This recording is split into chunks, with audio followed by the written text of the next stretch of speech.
Morning, and we are on Kuf Yud Gimel Mabez 113b. We're coming to the home stretch of the Gemara's digression into all kinds of discussions, tangential discussions.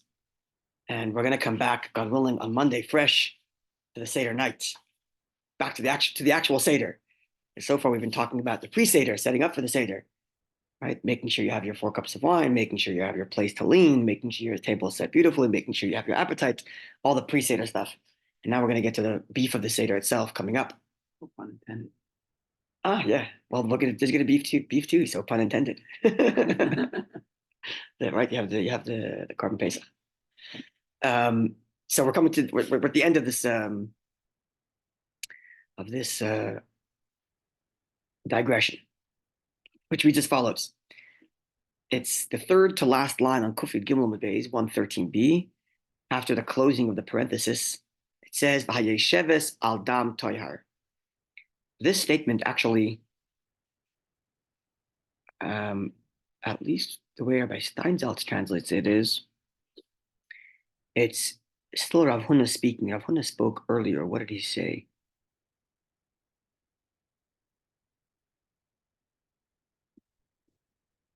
Who was it? He spoke earlier. Somebody spoke earlier. Okay, anyway, the law is like this. Hayesheves al dam tayar, a woman who is sitting on pure blood. So to explain what this is. Today, for whatever reason, we don't really go along with this because we're more stringent, but this is the law by biblical rule. When a woman menstruates, right, she has an emission of blood. So we spoke about this before, depending on what kind of blood it is and what time when there's a discharge, it's either called a nida or a zava. Right? We spoke about this once, depending on what kind of discharge, when the discharge happens, it's either a nida or a zava. In either event, a husband and wife cannot be together after that discharge before she goes to mikvah, either waiting 7 clean days, or waiting 7 days, depending on whether it's a zava or a nida. And as I mentioned today, we treat everything as a zava. We treat everything as a zava g'dola, no matter what kind of discharge a woman has or when the discharge happens. We wait 7 clean days before husband and wife are together. That's the way we treat it today. Now, biblically speaking, there's another thing, which is called dam toyhar, pure blood. That is to say, if she has a discharge of blood, but it doesn't render her impure, she can still be intimate with her husband. When is that? It's for a certain amount of time after she gives birth. For a certain amount of time after she gives birth. Looking at Ashbam here, for a boy, after having a boy, it's 40 days. After having a girl, it's 80 days. Yeah. During that period, blood that is discharged is to be considered the blood that's still coming out from her birth, and therefore it's not considered the same blood as period blood, and therefore she is pure. This is the Torah's ruling, even if maybe it is her period, but we still wouldn't treat it as that. For the first 40 days after she has a boy, and for the first 80 days after she has a girl, any discharge does not render her impure. Again, today we treat everything as impure. So even after she gives birth, she would still go to mikvah, even if it's within the 80 days, or even if it's in the 40 days, she would still go to mikvah anyway, by nowadays. But biblically speaking, for 40 days, after a boy, she can be with her husband. That's assuming her period time doesn't fall within that 40. Oh, well, Okay, she just gave birth. Exactly. She just gave probably birth. wouldn't. It just gave birth, so she's anyways not having a period, at least not for a little while. Period. But even if she did during those 40 days, sorry?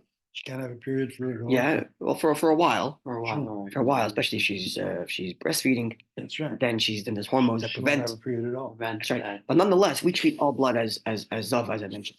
So biblically speaking, for those 40 days or during those 80 days, even if there's a discharge of blood, she would still be allowed to be with her husband. That's the halach.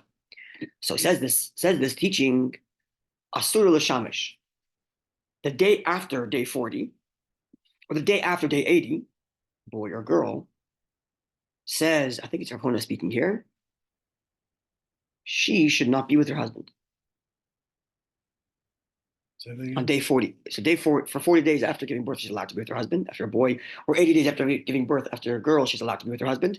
But on day 41 and day 81, afterwards, she shouldn't be with her husband. Why shouldn't she be with her husband? Yeah. Why shouldn't she be?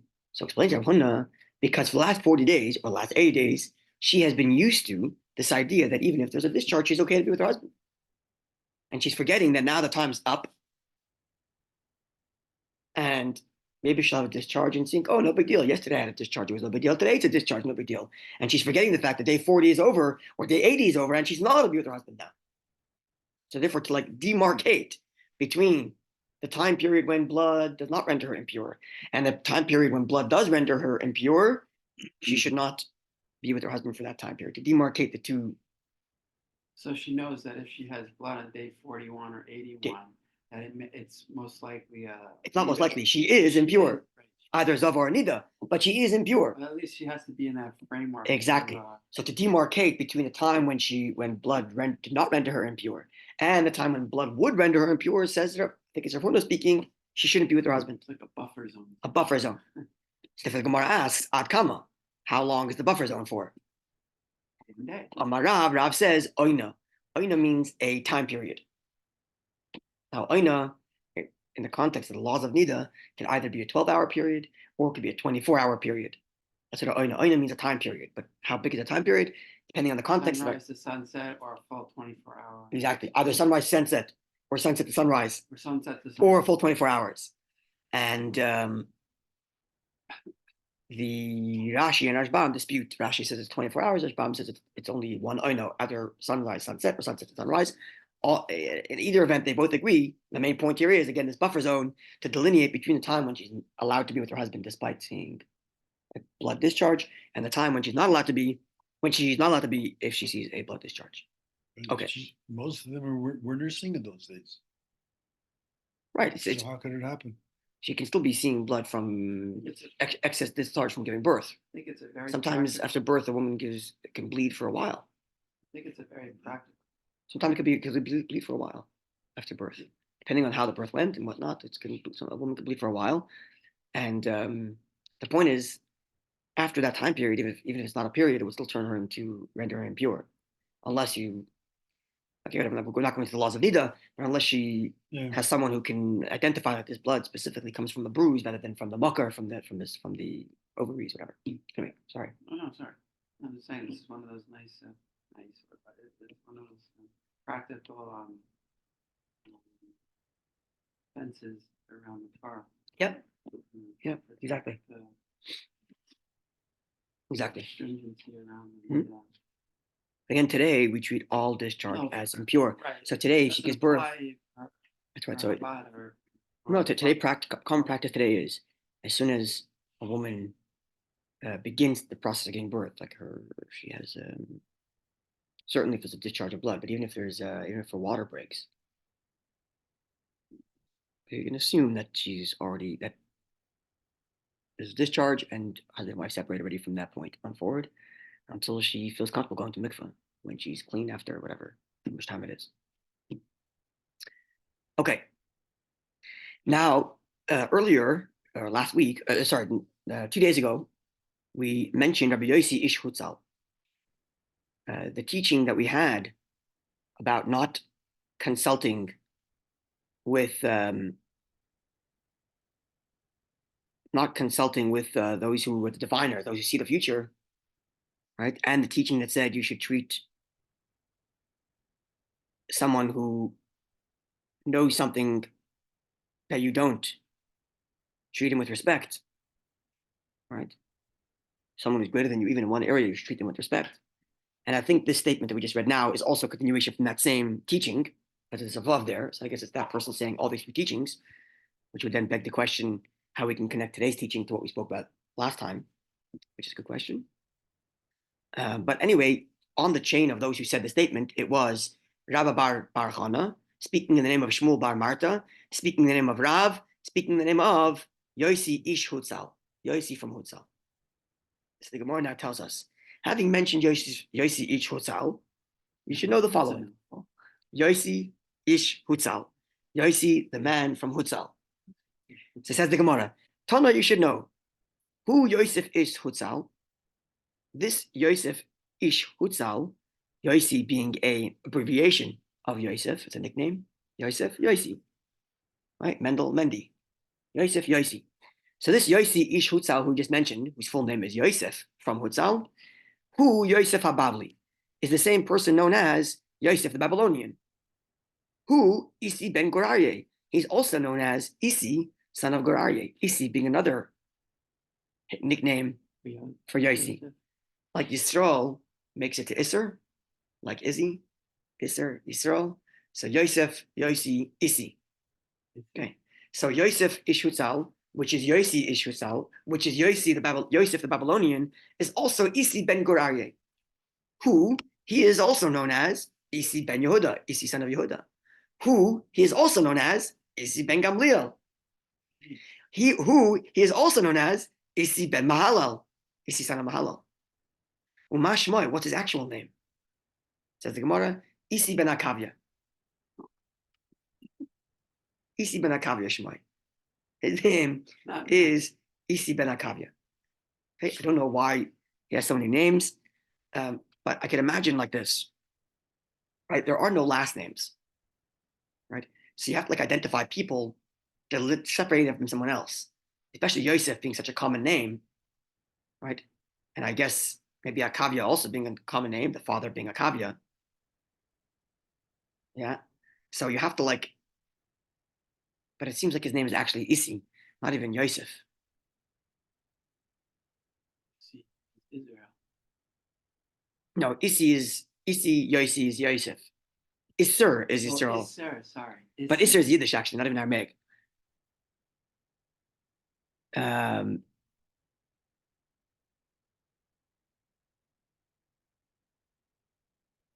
Yeah, so as far as I understand, it's all one person. Unless there's an opinion which says we divide it between the Issis and the Yosefs.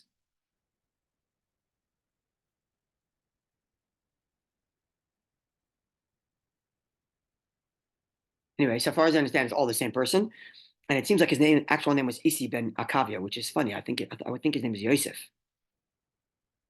Anyway, I'm just making the point that it's possible that you have to like give people names to identify who they are.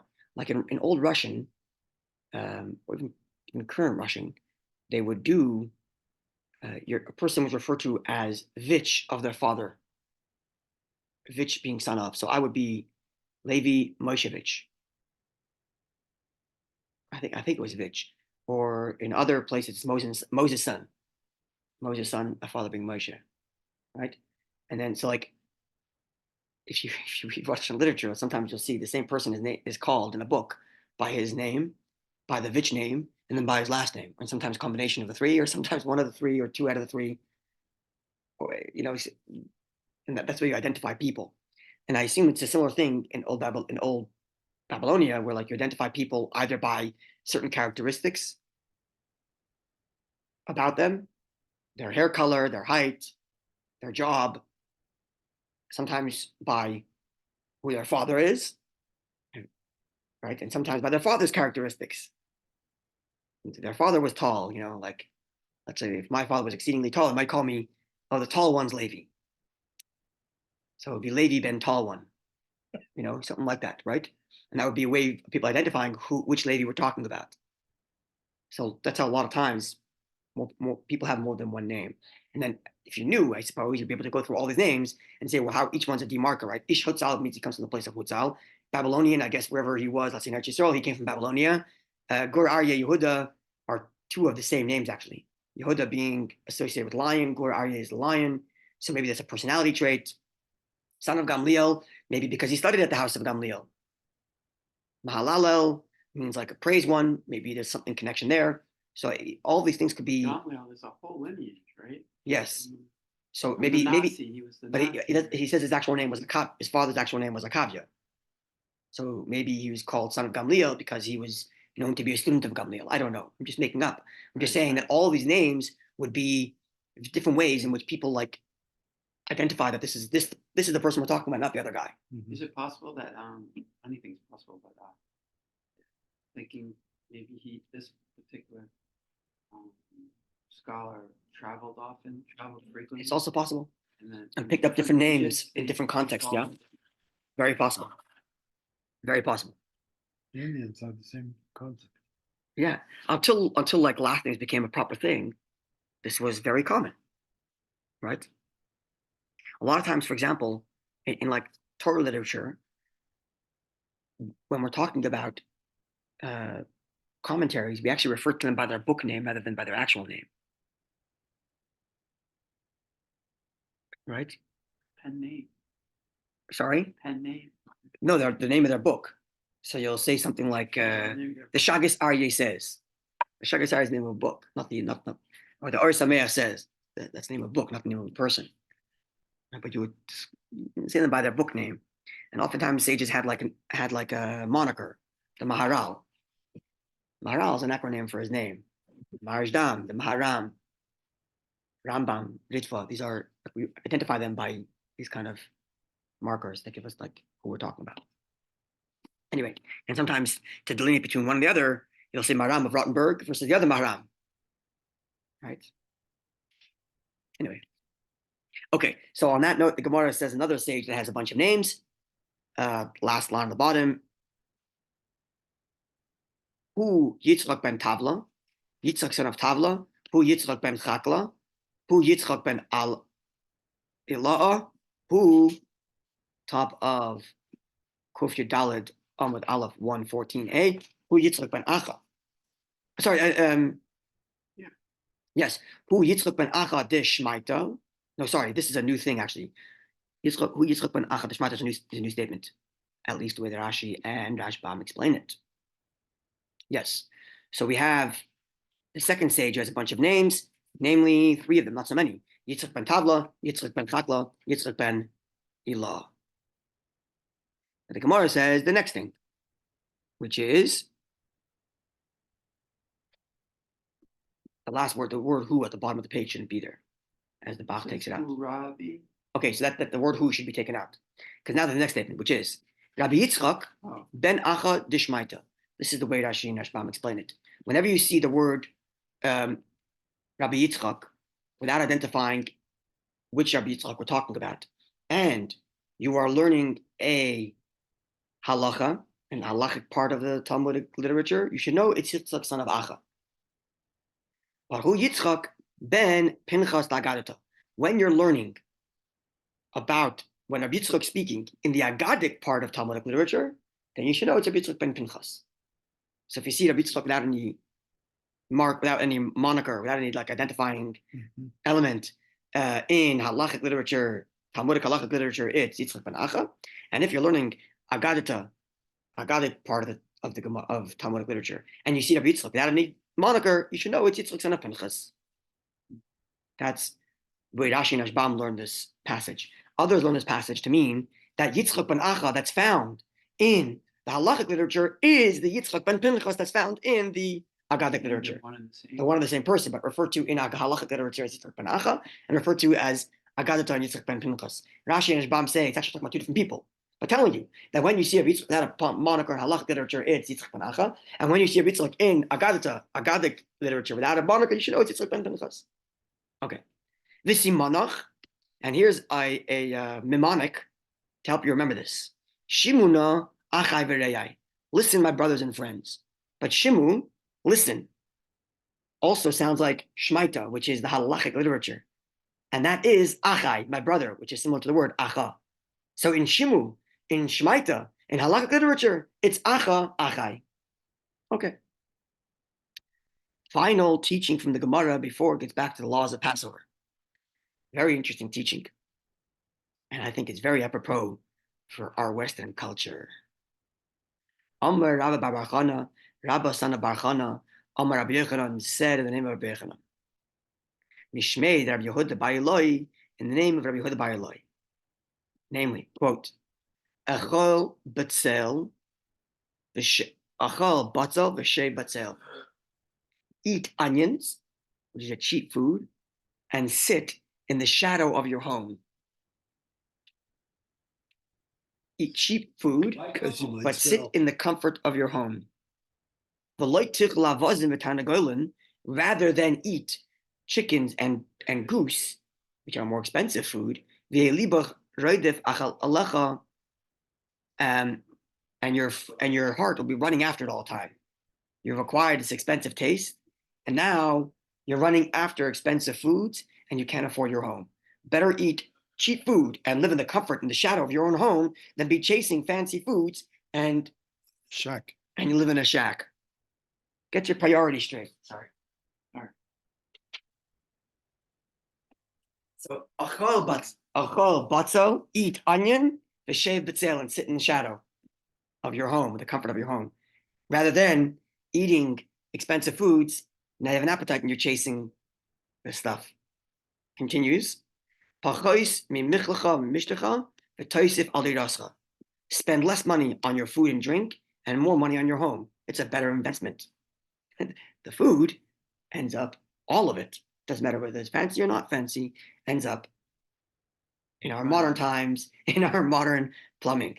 In the olden days, it was in the old plumbing, but all food ends up there. Not a very good investment. Put more money in your house. And so, not God forbid to skimp on food. Make sure you and your children have healthy, good food, but you don't have to go to restaurants every night to make sure everybody sees you. Better invest in your house. Same applies today. That's why I'm saying this is a very, very apropos statement for Western culture. There's lots of keeping up with the Joneses. And people are running debts and credit cards and this and that because they want everybody to see the bottle of wine they have and get the cheaper wine that you can afford and make sure your house is paid for. Stop running after this fanciness. You can remember this. Achal batzel v'shav betzel. Eat onions and sit in the shade of your own home. So Kiyasa Ullah, when Ullah arrived from Israel to Babylonia, where we are, Amar, he said, Malta mitlin b'marava, I think I'm pronouncing that correctly.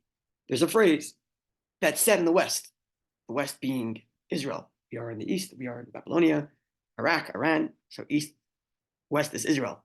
So in the West, there's a phrase which reads, the achel ilta, one who eats fatty tail.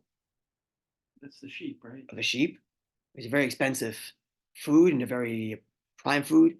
It's in modern terms, it's very marbleized meat.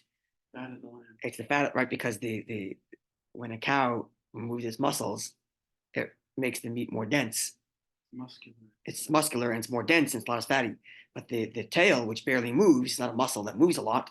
So it's very fatty, very juicy food. So it's expensive, and you only got one per sheep. Ribs you have more.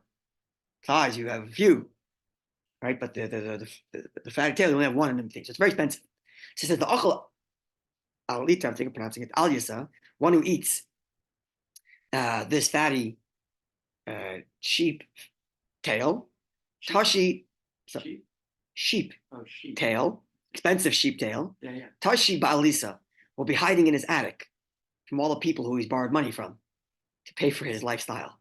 He'll be hiding in the attic from all of his creditors. What are you doing with that? Exactly. That He's getting them. Right. But the achel kakuli, one who eats sheep vegetables, akakili de masa shachiv, he can lie in the heaps of garbage that are in the public and no one's going to bother him because he's living in his means. The guy who's chasing after the fancy food, living above his means, one day he'll be hiding in the attic from all of his creditors. The guy who lives within his means, even though he's eating vegetables, he could be lying out in public. The most public place, he's lying in the garbage, literally, where everybody goes to dump it. And he's sitting right there. And no one's going to bother him because he's living within his means. This is the Gemara's final comment on its tangent about commentary on life, commentary on social behavior, commentary, all the commentaries that we've been learning over the last couple of weeks, I suppose. It's been a few weeks now. Health and all this kind of stuff. And now, God willing, on Monday, we get back to the Seder night, and it's appropriate. We're exactly 2 months to Pesach. It's Purim Katan. We're exactly 2 months to Seder. So we'll have 2 months where we're going to be immersed in the Seder night. And I have no doubt when we come to the Seder night, we're going to have a whole new appreciation for all the different nuances of what's on our Seder plate and what we're doing and why we're doing it when. We'll have a much better appreciation after 2 months of soaking this all in. That's good. There won't be any more big tangents then, I assume. If I remember correctly, from now to the end of the tractate is going to be pretty much Seder night, if I remember correctly. Nice. And actually, maybe when it comes to Hallel, there's a bit of tangent there about the Hallel. I don't remember. It's been a while since I heard this. So that's coming up. Okay, God willing, everybody have a happy Purim Katan. As the Ramah writes, the Ramah, Moshe Isilis, right? We spoke about him this morning. Yeah. He concludes this section of Orach Chaim. Orach Chaim being part 1 of the Shulchan Aruch, which goes through the daily life cycle and the yearly calendar cycle. Concludes with the laws of Purim. And the last halacha there is that there is some who has the custom to increase in a meal, to make a festive meal on Purim Katan. Certainly there's no tachnon and one's not allowed to fast. And if there was a funeral, no eulogizing because it's a semi-holiday. And there are those who have the custom to have a festive meal, although he concludes and says it's not our practice. But nonetheless, one should increase a little bit in their meal. You should even if you don't have to have a whole festive meal, but you should add something to demonstrate that it's a special day. And then he concludes with the pasuk, "Toiv leiv mishta tamid."